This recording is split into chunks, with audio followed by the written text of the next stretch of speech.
toni ai pusa I weekend ni I he kada ki hui ka au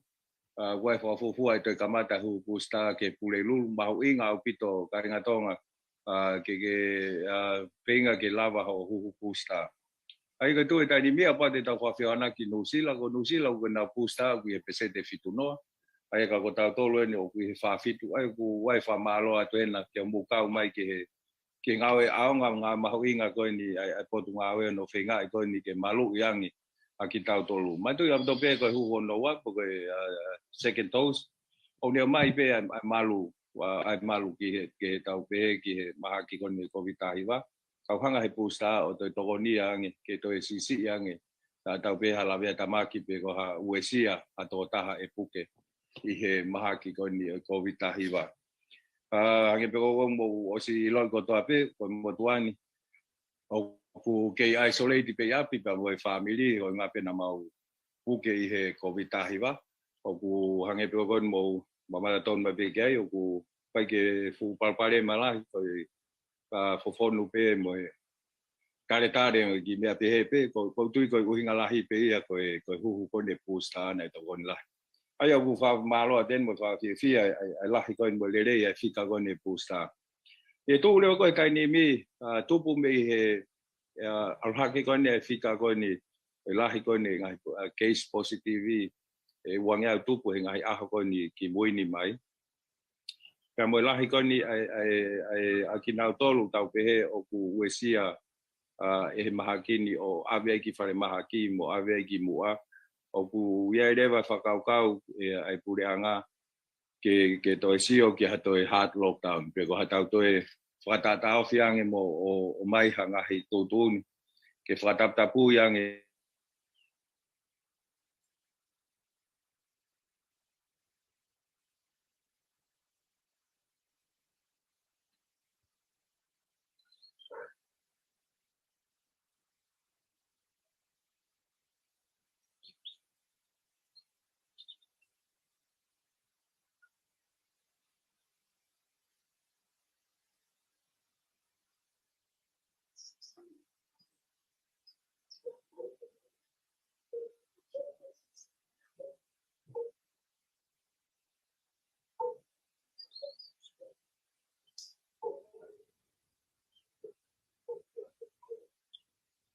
kada mana mate a connection ni aya ko whakamari ai ke to ki malolo mo to regroup ai ko mai mo ui mo fra mo pe ko nga pe ke na to ko mi ko nga ke takai ko ni tau whenga ko ni ke to mapure iange mo fasisi ko ni ai mafola to mahaki ko vita hiva aya i tu leva tai ni mi ku ia leva fai tu ni leva ai kabineti ke lockdown hoko ke kamata I ni ma hengi o au sa pate kon ka hoko mai ni ma hengi ya ko ho wa fa ata fo o ko he tai ni mi leva ko valu pong ke valu e fia valu pong ke valu e fia ai ko tai mi pe ia te ke to glavai o ata ai ke alwai tau pe ke alu ke pharmacy ke alwai ga feitu ko tai mi valu pong ke valu e fia ai kamata e tau lockdown ni me ni ma no ataha e ema I pongpong I sa pate ni ma no ataha pe to ki ngo fu leva ke lava o ata ke tau pe ke au ki fare mahak pe au ki pharmacy I he time valu pongpong o ata ke he valu e fia ko nga hi me leva ko u faka ata o ku kai ke ngo fu ke to ya va fare koloa pe ko me to wanga mahen ke fare koloa pe ko panke pe ko fetu fatawanga kasa o tapuni ka to ai ko service pe ko me pe e ala ata e taimi ko ni e taulele ko ni me sapate ko ni u hanga ko ki ai me ni ma no ataha o lele ai ki ni ma hengi o to na ka u ko me pe wala ata ai ko u pharmacy ki lava aloma me fai to pe wala me pe he okay ata pe mo aluki o tata pe o faino fakapulu ke ata pe mo aluki tahi ba ki matai ka ke tokoni ki he tau lockdown ni ko ngahi mea pia ko ata toenga ai ngahi service na fa ata ki mua ka wai ko ni hango grau wa fari koloa mo business mo ka to ya e tapun ko to ya e foi week e taha ko ni ai ko lau e kamata ai fa data ko ni me he ma no ataha hengi sapate ko ni o le ai ki he ma hengi o to naki ka hau ako taimi ata le wa ko taimi aho ke fefono nga kia ke tau pe ko alu ke pharmacy bo ke alu ki uta fo no fa pulu ko alu ki tahi o tau matau o valu pong pe ki valu e fia ko ngahi tau pe ko notice fo o wi te tau kamata ngawe aki I he lima hengi kon o sapate o amanaki ke tau hokot ko kia e kai ke to farolo te tu ken ke misa moi o pa wa hamea o ku to to goni ke fra malala tu to hoko to ai o ke ka fa ngongo ko ne ospe ko ni ai ka fa malala ko ni o kata ki o nga pe hi ko monima ke tau vai vai te nga fewi pa to hoko ko to ai palo bit bisa mo Malo pito ek palemia pe ko kole ke hufanga henga I talafata to ku kamata ke press conference e ahoni kai kitana ke pe motuan ki he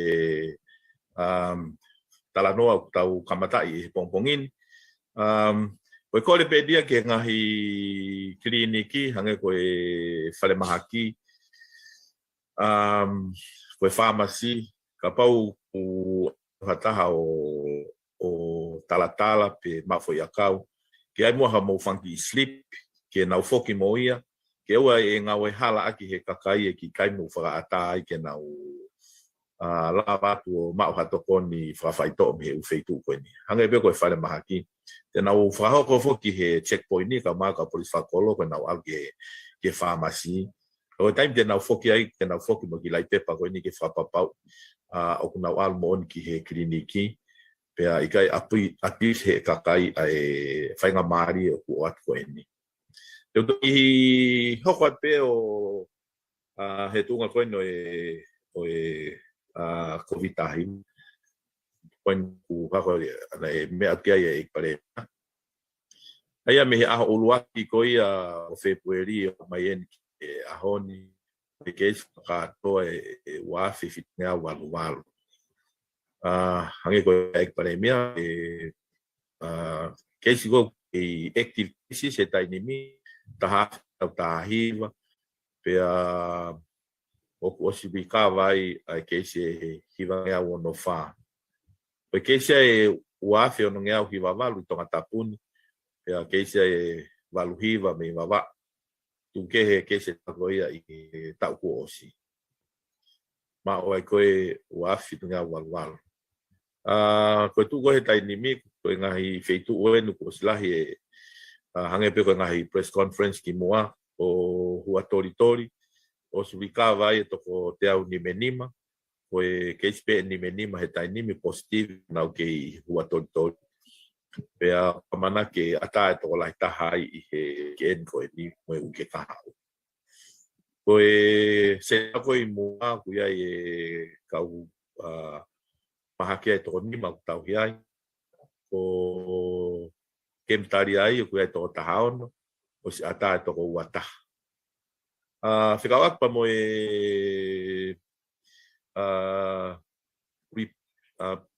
kakai ko pa fok mai pa mei muri nge ko fa ko o si to ko fano ko na I tanoa na fai ko no CV o si negativia to tahaono ko to tahau positive fo ai whakato ai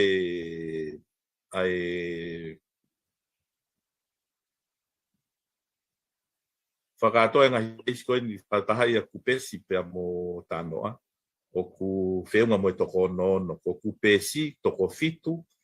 pe koe toi ngā mei o suri kawai toko ua o si negative toko ua mei kupesi pe o si negative toko tahaon pe mei tanoa ki whaoha atu pe ki he ngahi Kina tolu koe o si positivi i he ngahi whika ngahi ta motu ai. Nei ai toko ua ai koe wike tolu pe ia kei pepe na mau positivi he ko piti kuna o si wikawa nawa o sai koe tau e taha koe ki lalo mahina ta ki tau e taha toko tolu fitu koe tau ki tau taha toko tolu ngiau ni manoa tau taha ua ki tau taha iwa toko tolu ngiau walu hiwa koe tau anoa koe ki tau tolu hiwa toko taha fi wangiau fitu fitu tau whanoa ke tau ono hiwa, tono ni mangiau tau tolu. Koe ova koe he tau whitnoa ku tau toko whawhit. Aia koe distribution ni a ki nau tolu, nau positivi, i he whotua koe ko vitaha hiwa. Aia koe pi, ange koe whahoana ia pekia tolu ane afi, ua i mua taki vai ina koe ni toki aha maari toki lawe kia ia toki ta CEO e potu maue ka mai toki ta pure ta whako ia Nikolo na ia pe foutua ma ki na to ni ka na na mau ai mai positivi ai na usivi koen ki he covid hiwa o fatonga yang ko variant ko itonga ko omikoloni pe te kia ha variant ke na fai ko sivi ki na tolu na mai me Sila mo Australia pe na to ai specimen o ave for autusite ki no Sila ke sio pe ko ki variant ko ia o itonga ni mo fatonga yang Sila mo fis mo Australia o ku predominant ai omikoloni ai aku mautui pe ko ina tolu ko no positivi ko ni ko omikoloni ka to whakapapau i mai hono o mai he ai ola ko ne sivi na e whafolau ki no Sila mahalo pe i he weekend ni pe ko kamataanga o weekend mo whatonga yang ka whaiongo ka mai ka tai whanua hange ko tau ngahi press conference ki mua e matuunga tau te foki ha lockdown pe ko red i traffic light pe ko kula e matuunga pe ia me ho no assess whaka wiki e potunga oe ai tuunga kuiai ai alu ai keisi ko ki olunga ua ko tuunga hivi malama ai kaunga oe pa mo potunga oe ke whakahoko ngahi whatongia koen ki kakai o whanua mo whatonga yang hange ko mea ko ia ai paremia ko tesi o ku fai he tai nimi ai ko o wate tesi he fitumano ko fai ki ka kai fonua ki ka waka mo fuautua koen ko omkoloni pea o mahawinga au pito he tai nimi ai fare i me potunga oe neongo ku al ke lahi ange fika e au katai me tua ia te ngawe potunga oe ki hono fai ko contact tracing e ko no fratotolo i ko ki na tolu na ai ha feo hi vao fi mo na tolu ko no test positivi ai mahu inga ko ia ka pau ke ongo i pe ngai frailonga ko ni e tare fo fon mahu inga pito ke toko ki a follow how foi panatolo ino e vai pe a fetu taki mai ke potunga oe ka pau ke fi ma tokoni ke lava mai ke fale mahaki o kai ke tau fiko aku fare i pe ko mau fai he tainin ange ko mau sio ki he tesi ko no ku vai neo to lahi ko ni so ia be ka kina tolo ku nau ta koto i farmahak ta te fito ki he farmahak ko ni mua o tu ko ki mea pe ko mana tu ke fra ho atu ka pa to kai ha pe hui ana yang e to kon mai ai CEO ka mai to ta pure ko ia ta faki ki he klinikolo ke to kon ki he ka pa ia ha to fe hui ko ia pe Alo, Mr. Mo. Có đi bên cái tuần bà em nhé, cái update thì mấy follow con này phải kỳ hạ bài. Và cả con này ở kỳ hạ bài cái tung ở cái tại này. Cả tàu tôi khó có cái tại phiêu. Malo pito economia bako ko le ke o malo ave fata po pa economia ka ta ke eu fa te ki update ko ni lo ki pe ki mo ka la ke va ka ha pa ko ki se ka wa pe mo permit ko na o si issue ki he ngai business mo me hange ko me ka na me ke economia ane u permit na o si issue o ku fa ata mahina ni ka to ka wa wi ke ka ha u ya ko le pe ke ngai business ko ngai me ko na me ke pare me ko farmahak pe clinic i algi uta mai foi tona ki i la ka pe kita o mai ki mata e ka ke mau e family pe fangi me pe e fa ata aya ku invalid pe ku osivoi pe ku he ka ki tau te ngai u permit ko na o atu ka o le ke o se tau hard lockdown ko ni Ono wa be ko ane u he ni maheng he na ya wa ta po mana ki hapai ya na kamata fa ka hifo ane nai I he ni mal ko si lava te tai min ko ngong ko o mai be e ko wana mo tim ko hapai na usai te ai u lava be tu fa halo ka inga ki he nga hi hol mo nga hi pe tu be na o si mate te ki ai tim hapai na e fai foke amana ke foki mai ta po mana o lava ai waka ki e wa pong ka ko I ko ho ai tai e tai mini o to ma ya we ni ki to ki te me he ta ha o ku ho e waka bana na ko le mai ke na ki le pai ha pai ga to ko mai a monite ka ko amana pe mahal o pe he pe mo tau langa e wa ka ko le pe ki he tau kai nga e wa ko ni na te ke fo lau mo fa ka ngo mai te ka tu ke fai ange hasio ai ti mi pe ko ha me ala fai he tai mini ka ko tu ya ko ai tu nga ko ai ti mi ai ka flau ha pai na sai te ka flau na o si dau ki he ko yo ne o tau fa pe ke kono ngale le pe na ai te na klontin he a ho ni ma pa te na ha ai te de fa ta le na algo na wa pe na amana ki pe ki to la yange me toko te au o fulu ko ti tae na lava folau a fai ko si ki mo pa na folau na e ka positive pa na pa pe ke na le pa pe tonga ni ka wale wa ke na usai ka to ko ka tu ngai ai pale mi ku ya ai fononga ai folau ko na fai ki hapai malo pit Alo.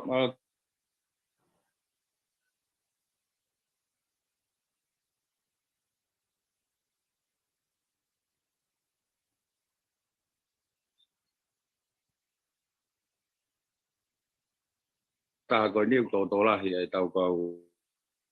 cầu phá ta chẳng biết phải làm mà đi rồi ngã về tàu kỳ tổ là có tàu cầm mà tàu có về ku phía cái này phía cả ta có cái mà đi mà rồi ngã về cái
mà đây qua phía Iyo, kata kata pare bia pau pe lala. Iyo. Ko ki fehui pe ke pot ngai mo ui ke kola te ke CEO ke ne lava o ki lave mange ke he ngo pe kia ko na ko I mua a benia ha na fangi condition ne ya na tolu ke tafaki ko na ko a pe kia ko he covid malo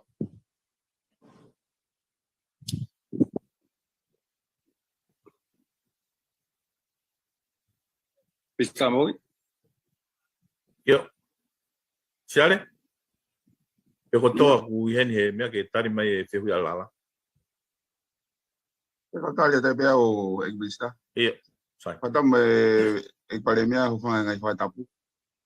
Ko ange pe ko mea Englista na e ai poka ngo pekia ki mua. Ai o koe ke mau te hanga wei. Hona foi fika ko ia. Ka koe whamalala pe heni koe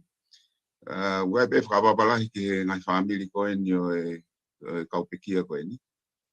Koe ongo pekia fo ki mua ia koe toko tahai nei he tau whitu mawhulu tupu koe toko taha na e pākalawa.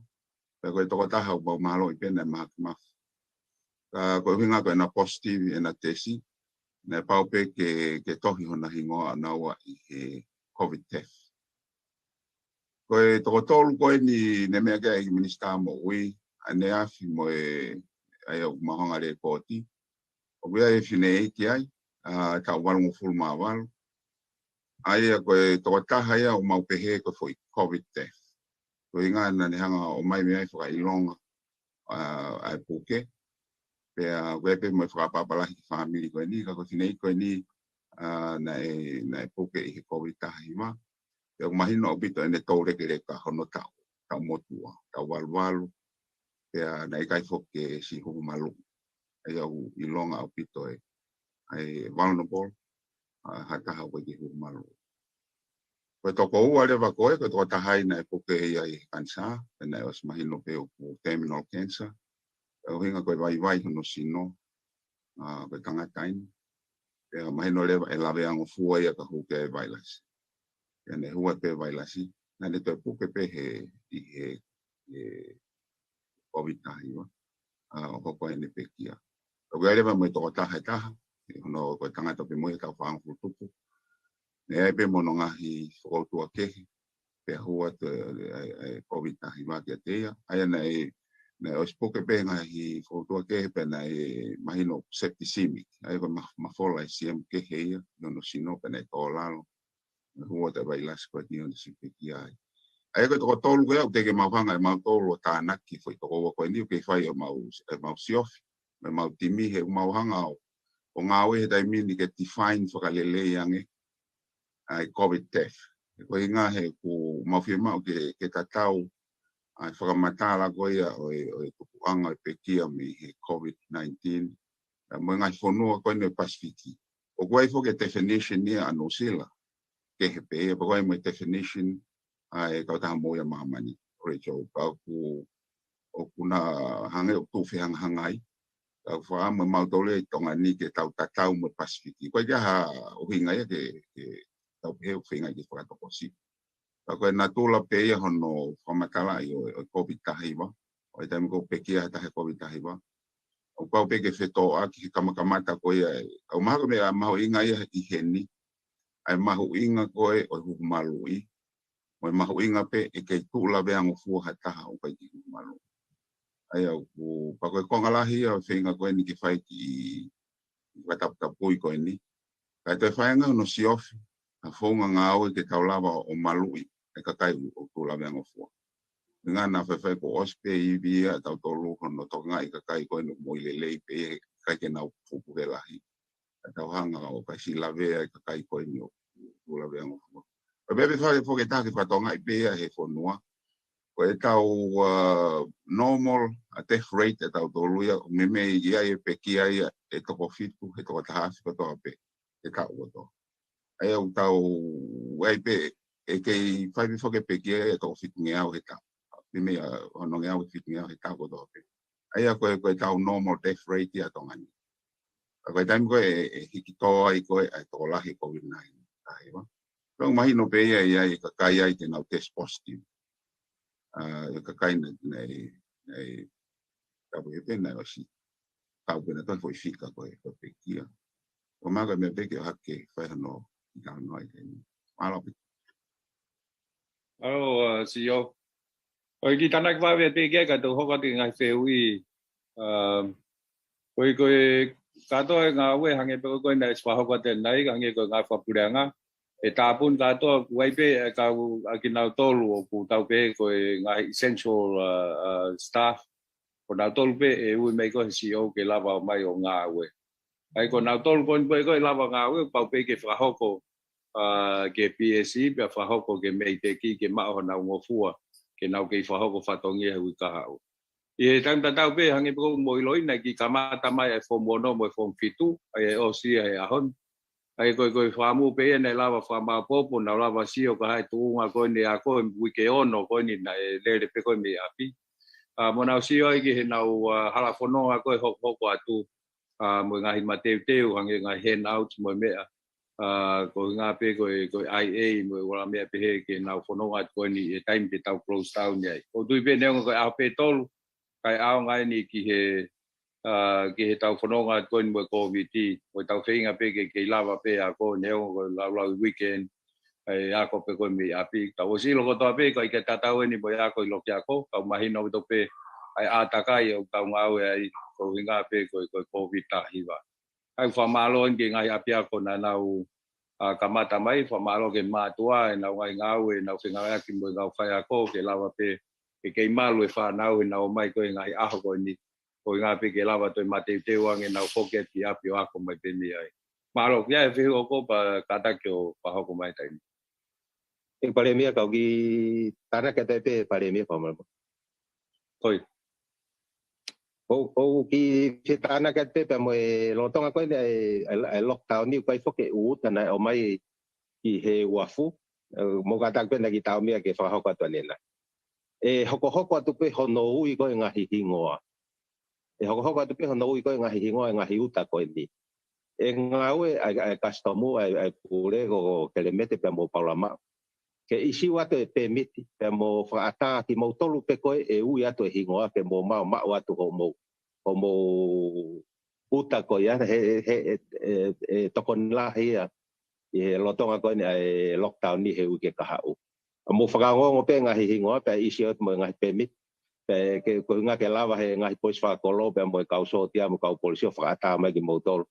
ke mo mai ke time ko e ko le atu mo matu ke na ke toka nga pe ke mai to lahi ka se nga pe customer pe mo nimo ke fa fa nga mari pe ke lava ma wa ko mo ta ke lo tonga ko ni lockdown malo pito pa ne malo Alo to pare mi time che hui ni kata ka fa ngo ko wa ha feu. Kata ke tu pe ki hoko atu pe ki tokon pare mia uvaka koe ku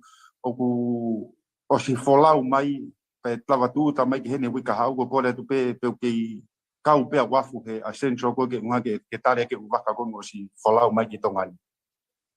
lava pe uvaka ia tau mai la o pe protocol ai health care ngai ko takai po mana lo tonga i hapai fa ta pe ke foki mai he bonite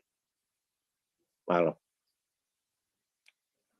Mo vaka pe ko me international lo kata ke tu tokon pare mia kau pe mo ya. oia e kau pe mo vaka ko ia ai ko seves pe he ko hau me muri mo mea ke no mai e tau ta mo me ke fa ta pe ka pau pe ke fo e protocol pe mo fo nga we ko health ke tau pe o mea ko ia malo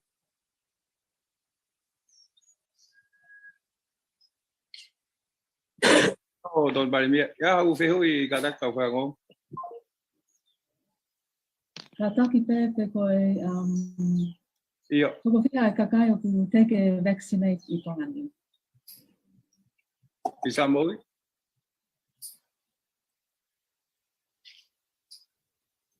o mi mahalo mi sa mo pe ko siare mo tari mai pe ko e ke mai to ko fiha ka u na tolu take vaccinate.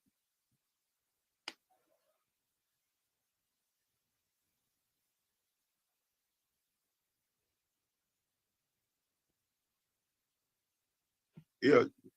sabe kau ki tale pe pare mia. Kata pe bu kone to ko ni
pe isolate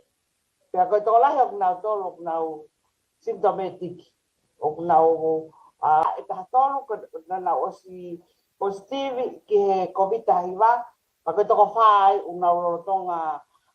isolate ko na api me ta fa ko ten tolo o kwai ai to nima me ta fa ke ten tolo kwai ai ten tisi ai ewa mo assistant ewa mo technician eta ko na tolo ka to o na ke isolate i na api me ta fa ko support service ai ko kwai biomedical o ai ta fa ke uhila ai infrastructure ai ko ka kai en ko na velele at laita no Tonga en facility mono fitu to ko an ngawe o gai ato ko wanoa o Tonga ma na to covid ko ta ongo ni ministry ko ta valo na to o na ke isolate at na to melepi ko to o na o sia to ko no na positive na ka lepi human resource na uraki wesia i pot ngamo ui ko gula be ibe i hani ko tola na to ko na fok mai ke ngawe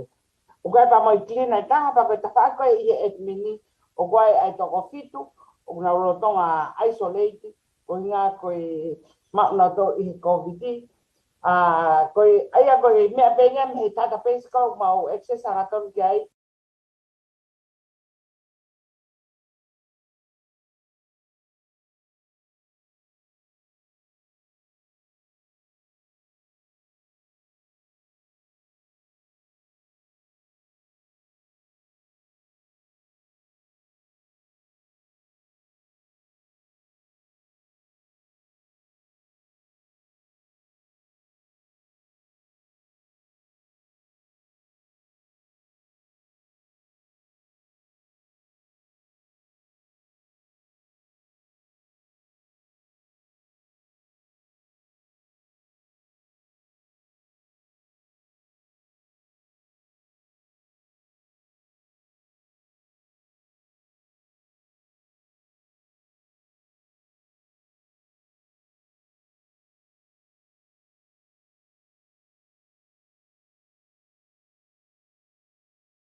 Kata whamore mori pe he motuhia tu ko ia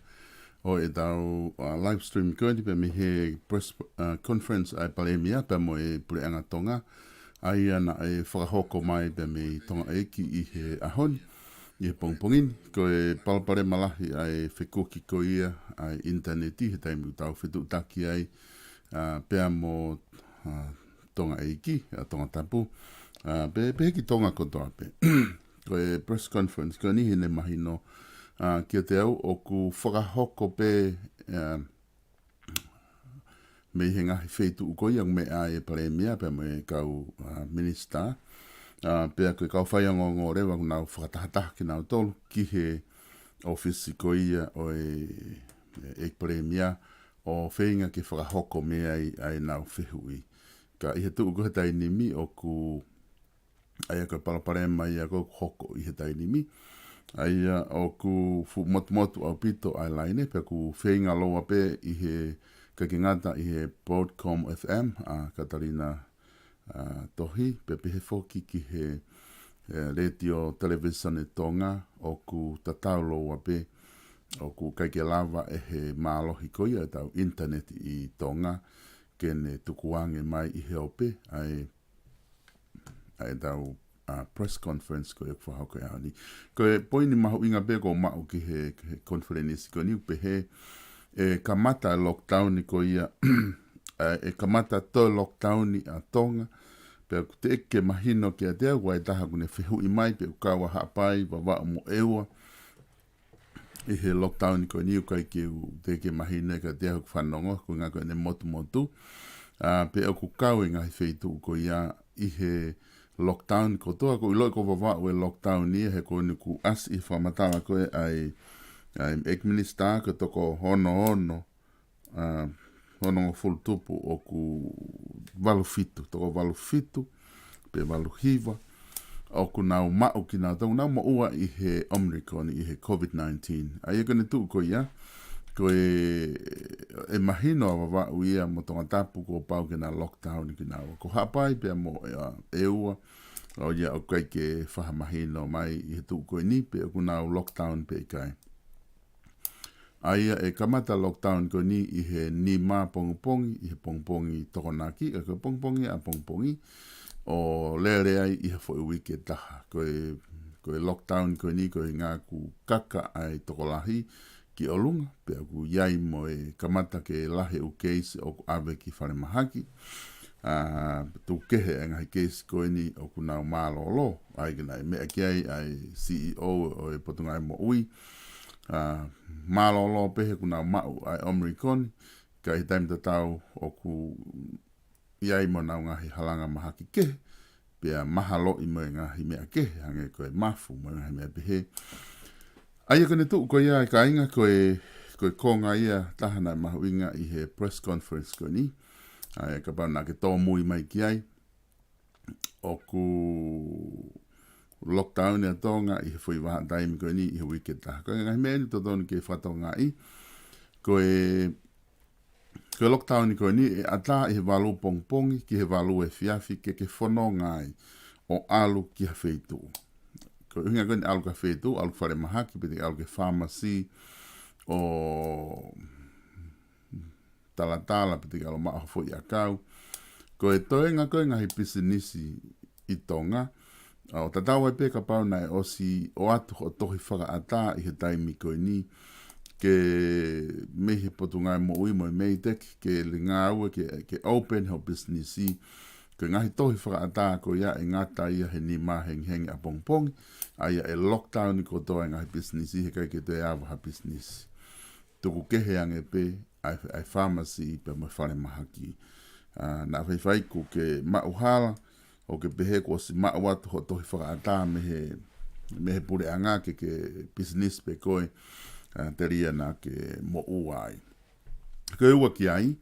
o ku ata pe ke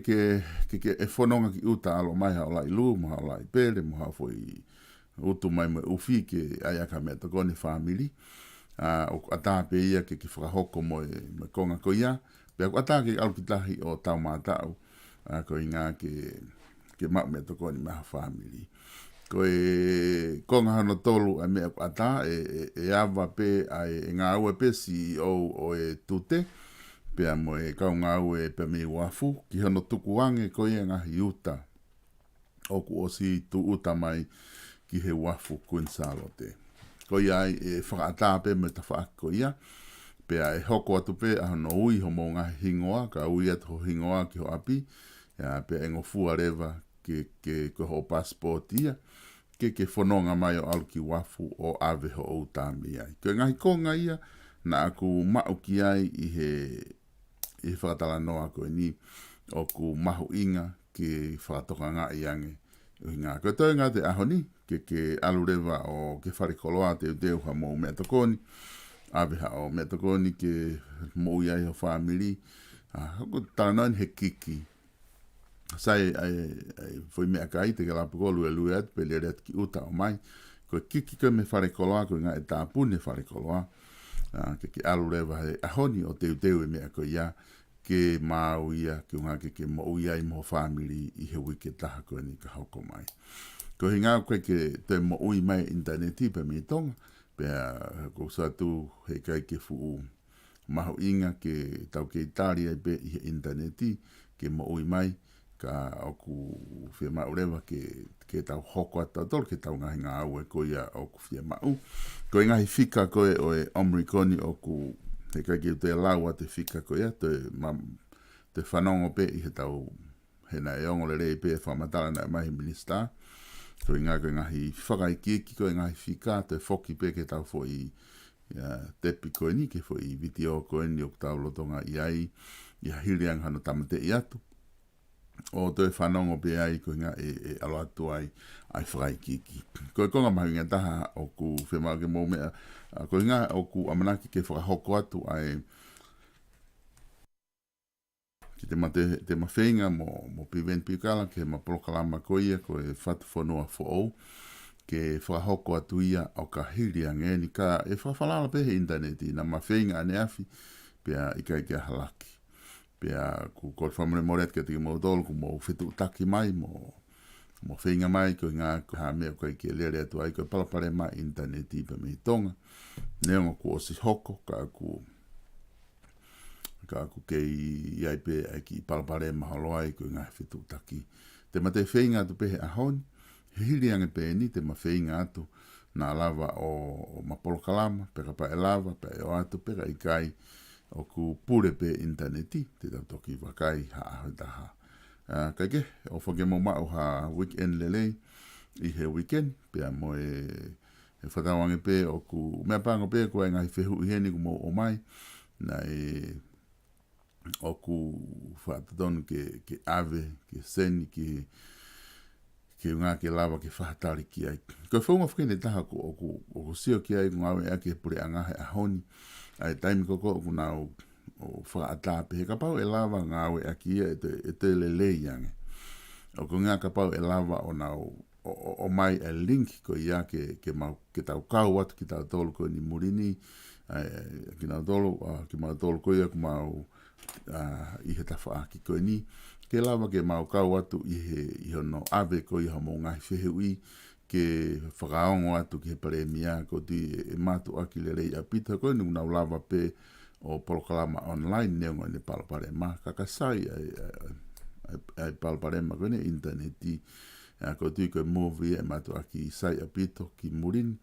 ko kapau e whakakau atu ki tau tolu me murini ke whakaongo atu ai ngahi whehu ko ni pakaikai e whai pe whonga koe tau whaangawe aki ko mo mai pe ngai wheu i o hulu atu ka te kina tolu ki ui ka whai angongo kuna i loto i he loto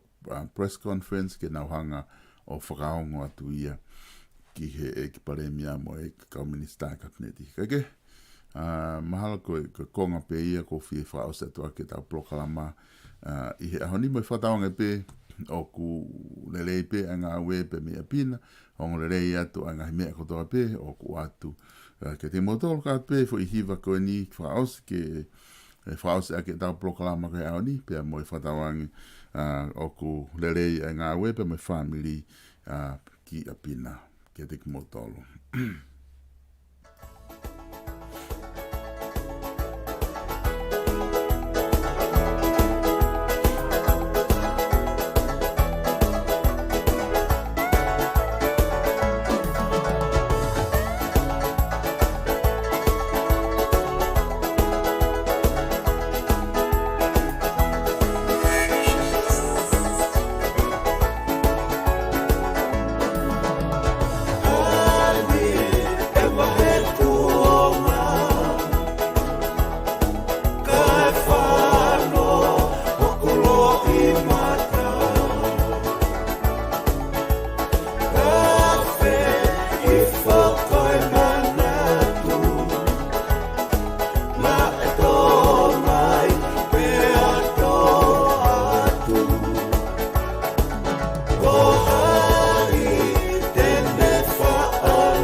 Aho e poni mo e kumisi